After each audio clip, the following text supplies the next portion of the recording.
నమస్కారం ప్రజలారా.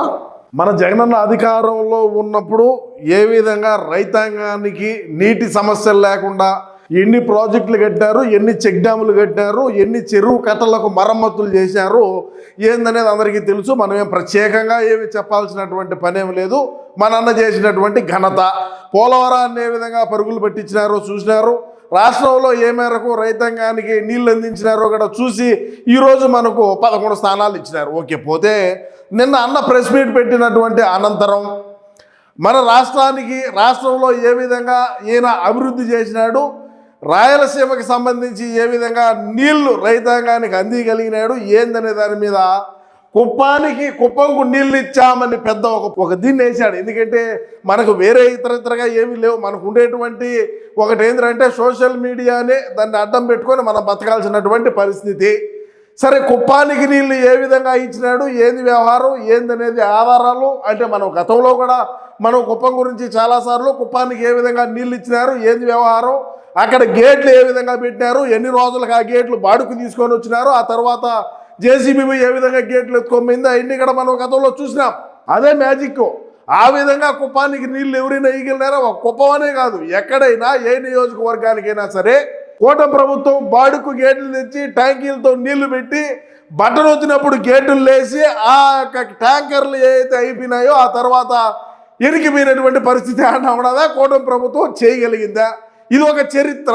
దేశంలో ఎక్కడైనా ఏ ముఖ్యమంత్రి కూడా బాడుక్కు గేట్లు తెచ్చి పెట్టి బట్టలు ఎత్తి గేట్లు ఎత్తి అదేవిధంగా 2 ట్యాంకీలు నీళ్ళు అయిపోయినాక మళ్ళీ అక్కడి నుంచి ఏమీ లేకుండా చేసినటువంటి ముఖ్యమంత్రి ఎవరైనా ఉన్నాడా భూమండలంలో అని నేను అడుగుతా ఉన్నా. మీ అభిప్రాయం తెలియజేయండి. ఇక ఈ పోస్టర్ గురించి మనం ఒకసారి చూస్తే ఏంది కథ అనేది, కుప్పంకు నీళ్ళు ఇచ్చాం బా అన్న మైకి పట్టుకొని తినాక కథ మామూలుగా ఏడమంది రంగే.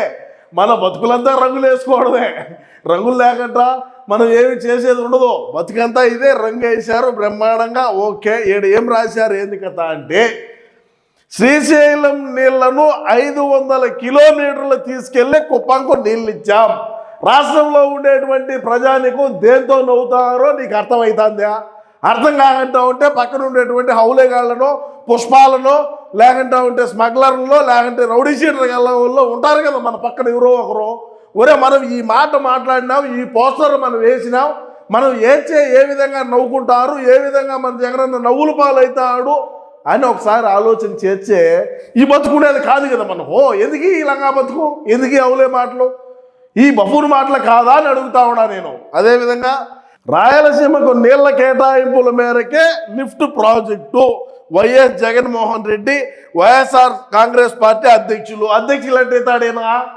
అధ్యక్షులు శివన్న, పార్టీ పెట్టింది శివన్న అయితే శివన్న దగ్గర నుంచి పార్టీ లాక్కున్నటువంటి చరిత్ర మనది.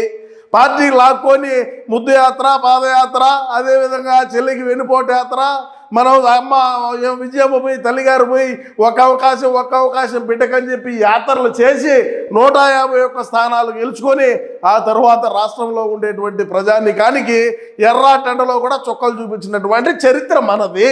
ఇకపోతే కుప్పానికి సంబంధించి కుప్పంకి నీళ్ళు ఏ విధంగా ఇచ్చాడు, ఏంది వ్యవహారం అనే దాని మీద ఆ ఒక వీడియోను మనం చూద్దాం. అన్న ఏ విధంగా బట్టలుస్తాడు, ఏంది కథ, ఏంది వ్యవహారం అనేది ఆ వీడియోని చూసి మళ్ళా మనం మాట్లాడుకుందాం అని చెప్పి తెలియజేస్తా ఉన్నా ప్రజలారా. ఒక కుప్పానికే కాదు, రాష్ట్రంలో నీటి సమస్య గురించి మనం అధికారంలో ఉన్నప్పుడు ప్రాజెక్టులు ఏ విధంగా కట్టినాం, ఎన్ని చెక్ డ్యాములు కట్టినాం, ఎంత మేర మనం ఖర్చు పెట్టినాం అని చెప్పి చెప్పేటువంటి దమ్ము ఎవరికైనా ఉన్నదా? అదో బఫూన్ గాడికి అమ్మని రాంబాబుకి ఇచ్చినారు, వాడికి నాకే తెలియదు మీకేమో చెప్పారని అంటాడు. ప్రెస్ మీట్లో మీడియా మిత్రులు పోలవరం ఎప్పుడు పూర్తి చేస్తారంటే నాకే తెలియదు, నేనేది మీకు చెప్పేది బొక్క అన్నప్పుడు అటువంటి పకోడీ గాళ్ళకి ఇస్తే ఏం చేస్తావులే, సరే ఉండండి, అది కూడా చూద్దాం ఉండు ఈయన ఏ విధంగా ఆ బట్టలు వచ్చినాడు ఏందనేది కూడా మనం ఒకసారి చూసే ప్రయత్నం చేద్దాం ప్రజలారా. చూడండి, మీరు కూడా చూడండి బా. అన్న గేట్లు వస్తే దీనాక జలపాతాలు ఏ విధంగా తరలిపోతున్నాయో, ఏ విధంగా ఆడివుడున్నా అదరాబదరా ఫ్యాన్ తిప్పి కూర్చున్నా కూడా ఓడి కడుక్కునేదానికి నీళ్ళు రాలా అంటే బా అన్న గేట్లు ఎత్తాడు, మనం గట్టు మీద పోయి కూర్చొని మనం ఆడిపోయి నీళ్ళతో పని కానిచ్చిన అనుకుంటే ఆడిపోయి ఈడు తీరామారా పని కానిచ్చేదానికి ఆ గట్టు మీద పోయి కూర్చుంటే నీళ్ళు రాని పరిస్థితి. ఎండిపోయి ఆడ ఆకులతోనూ పాడు ఏదో తుడుచుకోపోయినారని అనుకుంటా ఉన్నారు. మనకు తెలియదు నాయన ఈయన బట్టలు వత్తటం వస్తున్నా ఏందో చూడవుగా. వచ్చినాడు దండం పెట్టాడు, ఆడెవరున్నారు, ఆడెవరున్నా లేకపోయినా మనకు సంబంధంలే. చెట్లు ఉన్నాయా, మట్టి ఉన్నదా, లేదంటే సేవలు పోతా ఉన్నాయా, ఏదో ఒకటి పోతా ఉంటా, దండం పెట్టాలి అంతే. కనపడిన వాళ్ళకి అందరికీ దండం పెట్టి చక్కటి చిరునవ్వు నవ్వుతాడు. ఆమె కానీ అమ్మని రాంబాబు అన్న ఉన్నాడు, అన్నా పచ్చబట్టిన వత్తాలన్నా ఎర్రబట్టిన వత్తకూడదన్నా అని చెప్తా ఉంటాడేమో. మరి ఇంకా చెప్పు. తప్పట్లు తట్టాడు.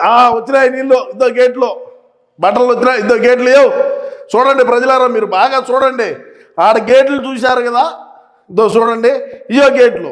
ఈ గేట్లు బాడుకు తెచ్చిపెట్టాడయా. ఈ గేట్లు ఏం అన్నయ్య తయారు చేయించినట్టు ఏం కాదు. ఈ గేట్లు బాడుకు తెచ్చిపెట్టి ఆయన కానిచ్చాడు పని.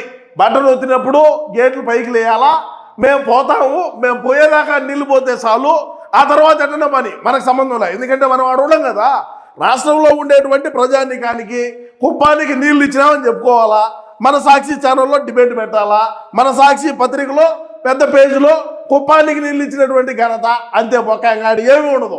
ఒక చెరువు నిండిందా, చెరువు నిండేది ఏందిరా స్వామి, గట్టు మీద కూర్చున్నవాడు కడిగేదానికి నీళ్లు లేవు, ఇంక చెరువులు ఏమి నిండుతాయి. చూడండి ఇది బాబా తప్ప ఆరతిచ్చాడన్నా అబ్బా ఇంక చాలే, ఎందుకు తిప్పుతారనే ఉన్నావా.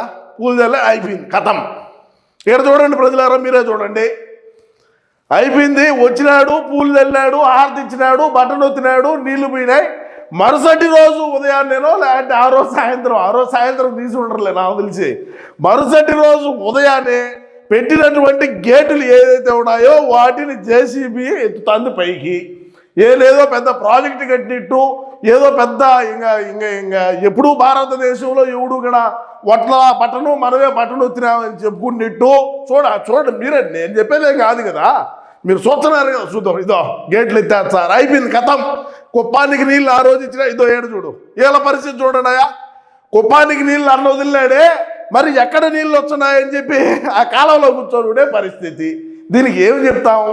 ఇంకా మనకు ధమాక లేకుండా 151 స్థానాలు ఇచ్చినప్పుడు ఇట్లాంటి ఎర్రి హౌలు ఎందుకులే, ఎర్రి హౌలే పనులే చేసి ఇప్పుడు మళ్ళీ ఇటువంటి పనులే చేస్తా ఉంటే రాష్ట్రంలో ఉండేటువంటి ప్రజానీకం ఏమనుకుంటారో మీ అభిప్రాయాన్ని ఒకసారి కామెంట్ రూపంలో వేయండి, మేము చూస్తాము. అందులో భాగంగా ఈ విధంగా ఏం చేస్తాము మీరే చెప్పాలా. అన్నకు ఏ విధమైనటువంటి విషయ పరిజ్ఞానం ఉండదో, ఏ విధమైనటువంటి మేధాశక్తి ఉండదు అనేది మీరే చెప్పాలా. ఇది కథ. సో నేనేం చెప్తానంటే రాష్ట్ర ప్రజలారా, మనం అధికారంలో ఉన్నప్పుడు ఇటువంటి హౌలే పనులు ఎన్నో చేసినాం, రాష్ట్రంలో ఉండేటువంటి ప్రజానీకం చూసినారు. ఎందుకంటే మనం అధికారంలో ఉన్నాం, అన్న ముఖ్యమంత్రిగా ఉన్నాడని. సరే, ముఖ్యమంత్రిగా ఉన్నప్పుడు ఎన్నో చారిత్రాత్మకమైనటువంటి ఇటువంటి పనులన్నీ, దేశంలో ఏ ముఖ్యమంత్రి చేయనటువంటి పనులన్నీ కూడా మనం చేయగలిగినాం, చేసి రాష్ట్ర ప్రజానీకానికి తెలియజేయగలిగినాం. కాబట్టి ఇక మనం రాష్ట్రంతో పనిలేంగా, దేశంలో ఏ ముఖ్యమంత్రి చేయలేనటువంటి పనులు ఇక్కడ చేశాం మన రాష్ట్రంలో. ఇక మనం దేశంలో చేయాలంటే అన్న ప్రధానమంత్రి కావాలి. కాబట్టి మనం తప్పకుండా ప్రధానమంత్రిని చేసేదాకా మన ఈ పోరాటం ఇట్లాగే కొనసాగిద్దాం. నా ఈ పోరాటంలో తప్పకుండా మీరందరూ కూడా సహకరిస్తారని, నా తోడు ఉంటారని కోరుకుంటూ నమస్కారం.